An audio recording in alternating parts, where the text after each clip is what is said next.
Wakala wa ulinzi wa Gaza umesema vikosi vya Israel vimewaua watu takriban 51 wakiwemo 24 katika eneo la mapumziko la Pwani, huku mito mipya ikiongezeka ya kutaka usitishaji mapigano katika eneo hilo Palestina. Msemaji wa ulinzi wa umma Mahmoud Bas amesema watu wengine 27 wameuliwa katika mashambulizi ya kutokea angani ya Israel ama kwa risasi kote Gaza, wakiwemo 11 karibu na vituo vya misaada katika eneo la katikati na kusini mwa ukanda wa Gaza. Wakati hayo yakiarifiwa, Wapalestina wawili wameuawa na wanajeshi wa Israel katika eneo la ukingo wa magharibi wa mto Jordan. Kijana wa umri wa miaka 16 amepigwa risasi na kuuawa katika operesheni ya jeshi la Israel katikati mwa mji wa Ramallah. Wanajeshi wa Israel pia wamempiga risasi na kumuua mwanamume wa Kipalestina karibu na kituo cha upekuzi kati ya Israel na eneo la kusini mwa ukingo wa magharibi. Tel Aviv na Washington. Waziri Mkuu wa Israel Benjamin Netanyahu atakutana na Rais wa Marekani Donald Trump mjini Washington Julai 7.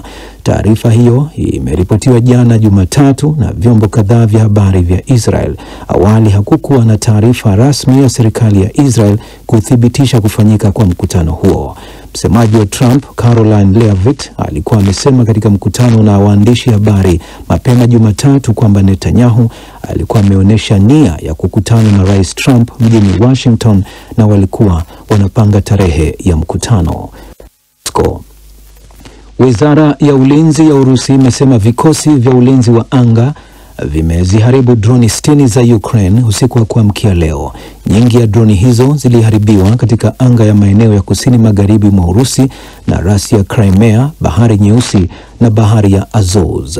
Haya yamejiri baada ya Katibu Mkuu wa Umoja wa Mataifa Antonio Guterres kuahidi msaada kwa Ukraine katika juhudi za kuijenga upya nchi hiyo iliyovamiwa na Urusi miaka mitatu iliyopita.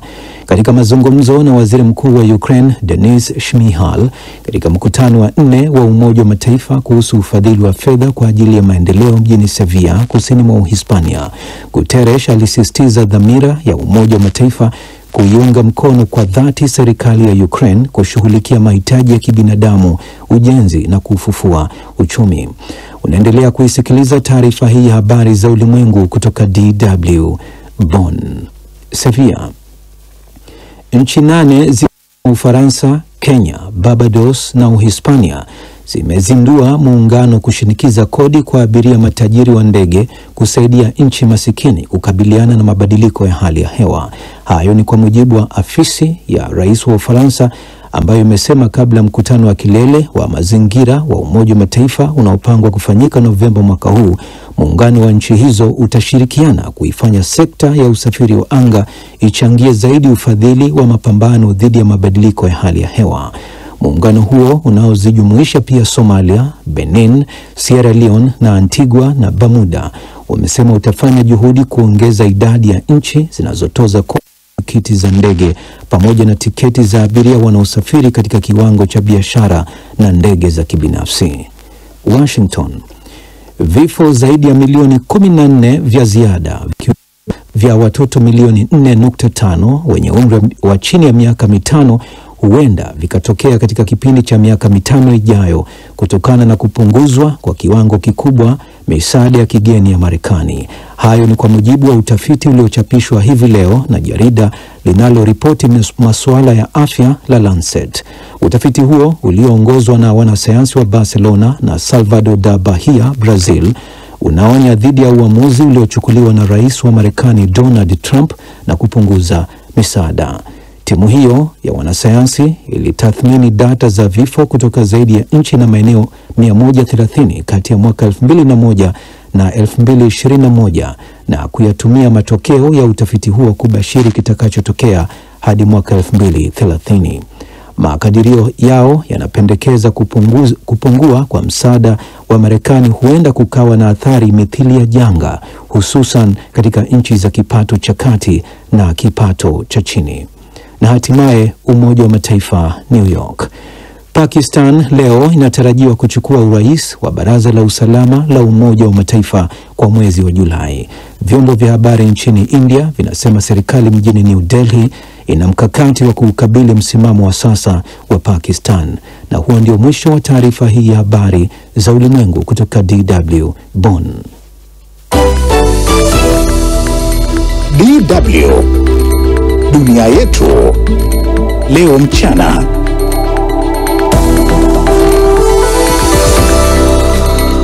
Taarifa ya habari za ulimwengu imesomwa na Josephat Charo, lakini sasa ni uchambuzi wa ripoti zetu, na miongoni mwa yale tuliyokuandalia mchana huu ni pamoja na vita vya Gaza ambapo watu zaidi ya 50 wameuawa.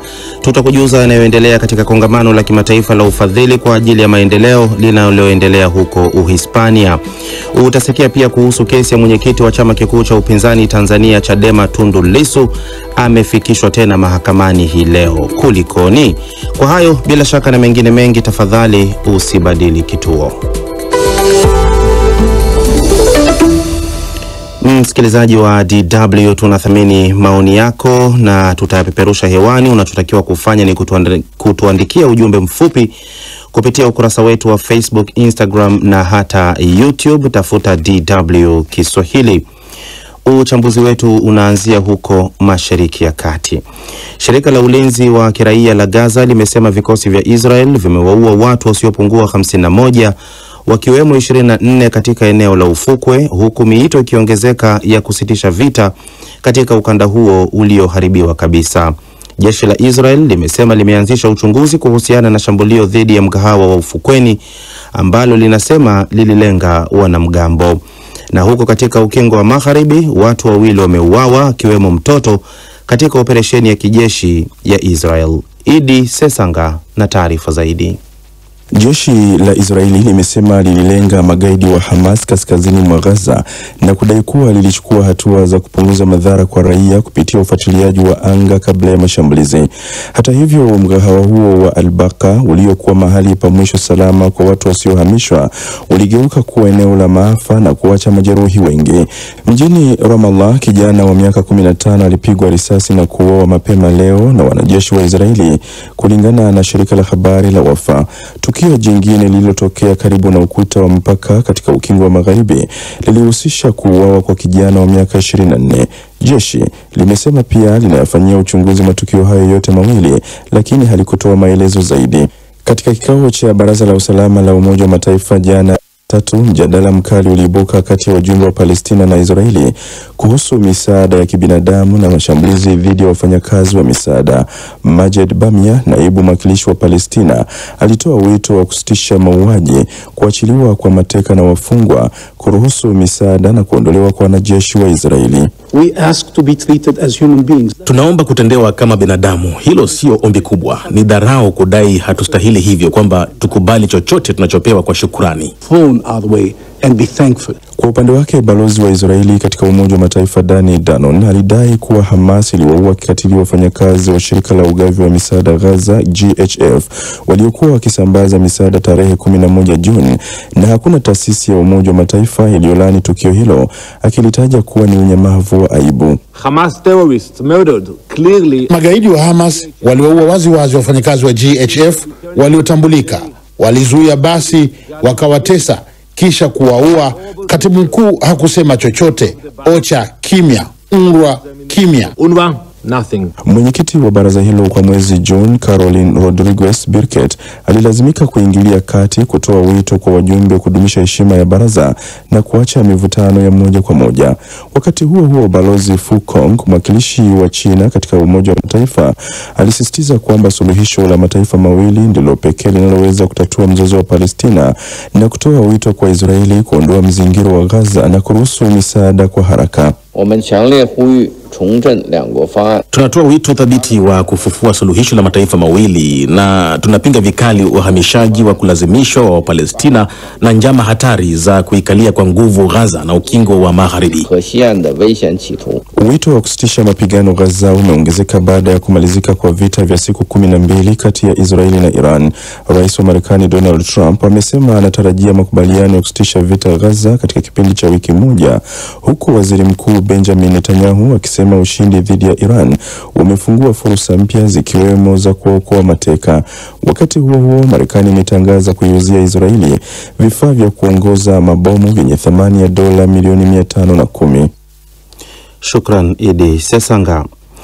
Kongamano la kimataifa la ufadhili kwa ajili ya maendeleo linaingia siku ya pili leo nchini Uhispania, ambapo viongozi wa dunia wanatafuta njia za kukabiliana na pengo linalozidi kutanuka baina ya nchi tajiri na masikini. Mkutano huo unalenga kukusanya trilioni za dola kufadhili shughuli za maendeleo kote duniani, lakini Marekani iliyo mfadhili mkubwa imesusia kongamano hilo. Lilian Mtono na taarifa zaidi. Viongozi wa dunia na zaidi ya wawakilishi 4,000 kuanzia wafanyabiashara, mashirika ya kiraia hadi taasisi za fedha wako katika mji wa Sevilla kwenye mkutano huo unaolenga kusaka msukumo ufadhili wa maendeleo. Katikati ya kusanyiko hili, utafiti uliochapishwa na jarida la tiba la Lancet zinaonyesha zaidi ya watu milioni 14 wanaoishi kwenye mazingira magumu zaidi duniani huenda wakafariki baada ya utawala wa Trump kupunguza misaada hiyo, huko theluthi moja ikiwa ni watoto wadogo. Katibu mkuu wa Umoja wa Mataifa Antonio Guterres alifungua mkutano huo jana Jumatatu, huku akiuhimiza ulimwengu kufufua injini ya maendeleo. We know that there are resistances. We know that, tunajua kuna upinzani na tunajua hili ni swala la nani ni mwenye nguvu, lakini ninao ujumbe wa wazi kwa wenye nguvu. Ni bora kwao kuongoza mageuzi ya kimfumo hivi sasa kuliko kusubiri hadi watakapoathiriwa na upinzani baadaye mizani ya nguvu itakapobadilika. When power relations change. Guterres aidha alisema theluthi 2 ya malengo ya maendeleo endelevu ya Umoja wa Mataifa yaliyowekwa kwa mwaka 2030 yalikuwa yamechelewa na zaidi ya dola trilioni 4 za uwekezaji wa kila mwaka zinahitajika ili kufikia malengo hayo. Rais Donald Trump wa Marekani amesitisha misaada kupitia shirika la maendeleo la USAID, huku mataifa mengine tajiri kama Ujerumani, Uingereza na Ufaransa pia yakipunguza ufadhili na kuongeza fedha kwenye bajeti zao za ulinzi. Shirika la misaada la Oxfam limesema punguzo hili la ufadhili ni kubwa kabisa tangu mwaka 1960. Kulingana na Benki ya Dunia, kuongezeka kwa umasikini uliokithiri kuna athiri zaidi mataifa yaliyoko kusini mwa jangwa la Sahara. Deni la nje la nchi masikini zaidi limeongezeka zaidi ya mara 3 katika kipindi cha miaka 15, hii ikiwa ni kulingana na takwimu za Umoja wa Mataifa. Rais wa Kenya William Ruto alisema bado kuna ulazima wa ufadhili wa kimataifa na kwamba Afrika haiombi kupewa upendeleo, bali wanachotaka ni usawa, ushirikiano na uwekezaji, huku akiomba Marekani kufikiria upya msimamo wake. Kwenye mkutano huo aidha kulitolewa tamko la pamoja lililothibitisha mataifa yatakavyojitoa katika kutekeleza malengo ya maendeleo ya Umoja wa Mataifa kama vile kuondoa umasikini na njaa, kukuza usawa wa kijinsia, kurekebisha mifumo ya kodi na taasisi za fedha za kimataifa. DW tunavuma kwa kishindo.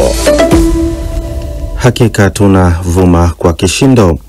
Nchi mbalimbali barani Ulaya zinakabiliwa na hali ya hewa ya joto na jua kali wakati huu, huku idara za afya zikitahadharisha kuhusu madhara ya hali hiyo. Idara ya utabiri wa hali ya hewa hapa nchini Ujerumani imesema joto kali zaidi litashuhudiwa kesho Jumatano. Mengi zaidi anasimulia Saumu Mwasimba.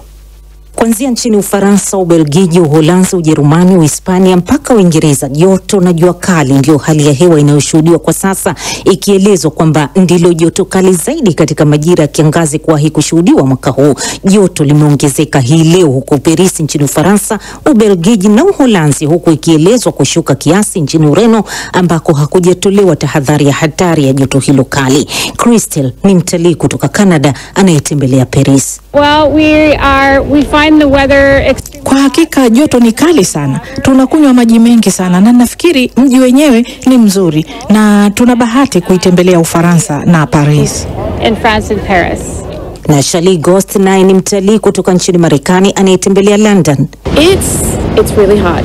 It's definitely a little bit Joto ni kali mno, kwa kusema kweli ni changamoto kiasi, kwa sababu hakuna upepo. Ni kana kwamba unazoea hali ya hewa ya joto kali, lakini ambayo haina hata kiupepo hata kidogo, na kwa hakika ni ngumu.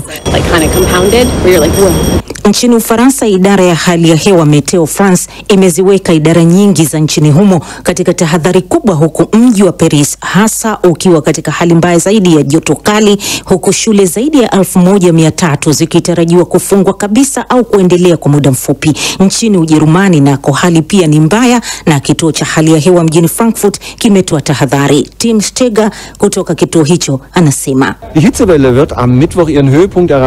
joto kali itafikia kilele chake Jumatano, ambapo kiwango cha joto kitafikia zaidi ya nyuzi 35 katika maeneo ya magharibi mwa nchi, katika eneo la mto Rhine, na katika eneo la Ruhr itafika mpaka zaidi ya nyuzi joto 39.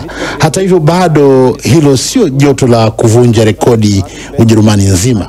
Katika mji wa Duisburg joto liliwahi kufikia hadi nyuzi joto 41.2 Julai 29 mwaka 2019. Juli 2019. Wataalamu wa masuala ya hali ya hewa wanaonya kwamba hali ya joto kali huenda ikashuhudiwa mara kwa mara katika miaka ijayo wakati wa msimu wa kiangazi, na huenda likawa kali zaidi kuliko ilivyowahi kushuhudiwa. Nchi za eneo la bahari ya Mediterania, kutoka rasi ya Iberia hadi Ufaransa na Italia hadi eneo la Balkan na Ugiriki, kwa siku chungu nzima sasa zimekuwa zikihangaishwa na joto na jua kali kiasi cha kuchochea kutolewa tahadhari za kiafya, huku kwa upande mwingine tahadhari zikitolewa pia kuhusu kitisho cha kuzuka moto wa nyika. Wanasayansi wanasema mabadiliko ya tabia nchi yaliyochochewa na binadamu ndiyo chanzo cha matukio haya kuongezeka, na kuna hatari ya kuendelea kushuhudiwa na kusambaa. Ilikuwa ripoti yake Saumu Mwasimba.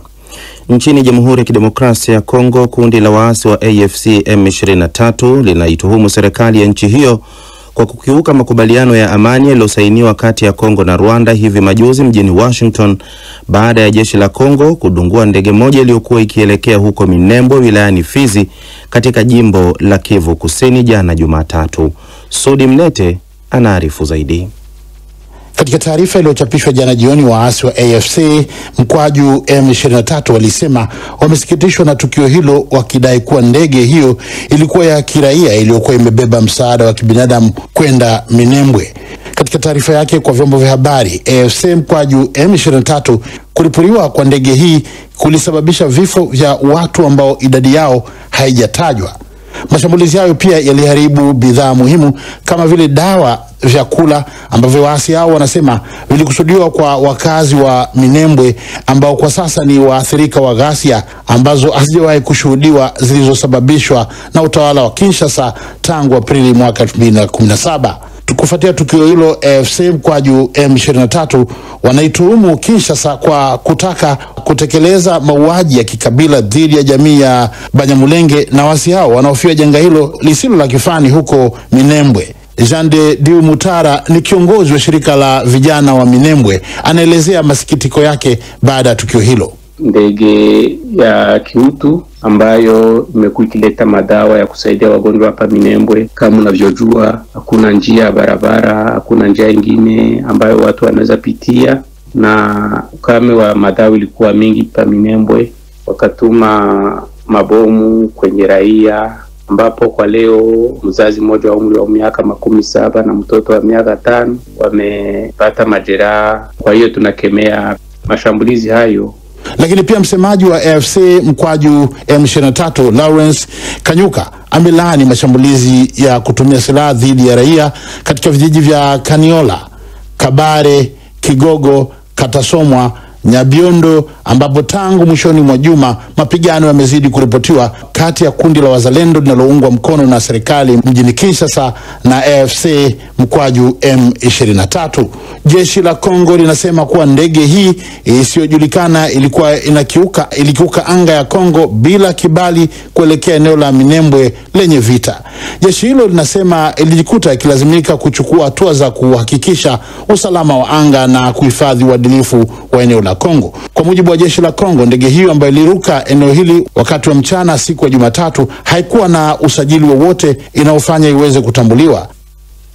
Shukran Sudi Mnete kwa ripoti hiyo. Na leo katika mjadala wetu tutaangazia hali jumla huko Jamhuri ya Kidemokrasia ya Kongo kuanzia historia na mustakabali. Tutajadili pia kuhusu mkataba kati ya DRC na Rwanda, miaka 65 ya uhuru na urithi wa Patrice Lumumba anayechukuliwa kama baba wa taifa hilo. Usikose kuungana nasi itakapofika saa 7:30 kwa majira ya huko Afrika Mashariki.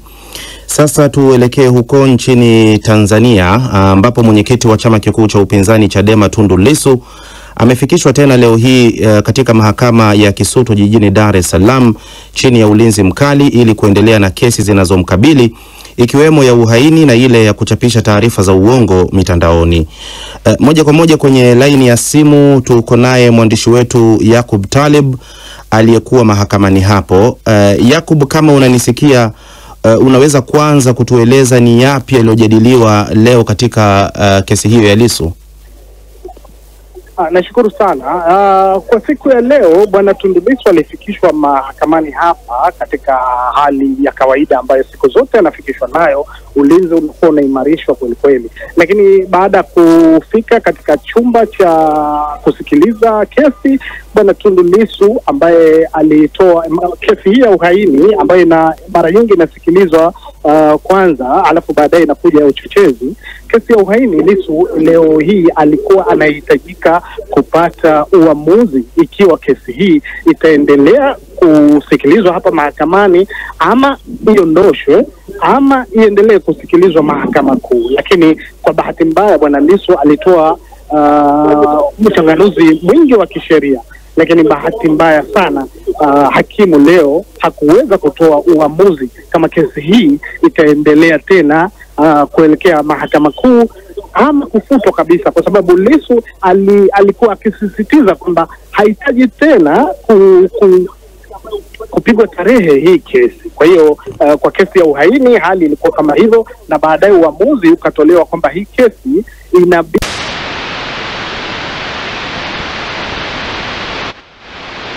katika mahakama hii, na jadala hilo inasemekana kwamba lipo kwa mkurugenzi mkuu wa mashtaka. Kwa hiyo kesi ya uhaini itaendelea mpaka tarehe 15 ya mwezi wa 7. Lakini kesi ya pili ya uchochezi, hii kesi kwa sababu Bwana Lissu yeye aliomba mahakama ya juu ya mahakama kuu ya hapa Tanzania kutoa ufafanuzi kuhusu wale mashahidi ambao walitakiwa watoe ushahidi kwa njia ya siri. Kwa hiyo sasa mahakama hii ndogo haina uwezo tena wa kusikiliza kesi hii ambayo sasa imeshakuwa katika mahakama ya juu. Kwa hiyo hata hapa imeahirishwa, lakini haijatoka tarehe, ni ile tarehe ambayo ilitoka kule mahakama kuu. Naam. Ndio, kwa hiyo ni kwamba kesi zake mbili kama nimeelewa vizuri, ikiwa ya uhaini na uchochezi, ni kama vile zote zimeahirishwa na hakuna uamuzi mwingine wowote ambao umechukuliwa leo hii. Hakuna mpaka sasa. Ndio. Na naelezwa hapa kama kuna wakili wa Lissu hewani, sijui kama ndio nipo naye karibu, na ningependa pia atupe uchanganuzi wake wa kisheria. Ndio, Rugemalila Nchala. Ndio. Naam, habari wakili Nchala, unaweza ukatupa picha sasa ya kisheria kuhusiana na yale yaliyoendelea leo katika kesi hizi za Lissu? Wewe kama wakili wake mkuu, ni upi mtazamo wako? Katika ile kesi ya uhaini ambayo Lissu anajitetea mwenyewe, kulikuwa na hoja kubwa kwamba serikali bado wao wanasema wamekamilisha uchunguzi au upelelezi wa hiyo kesi. Sasa wanasema wao katika mchakato wa kuchakata, wanajaribu zao mchakato wa kuchakata ile ushahidi uliotolewa, na mwisho siku wafanye uamuzi kama wanafungua kesi mahakama kuu au wanafunga kesi sasa katika hii mahakama.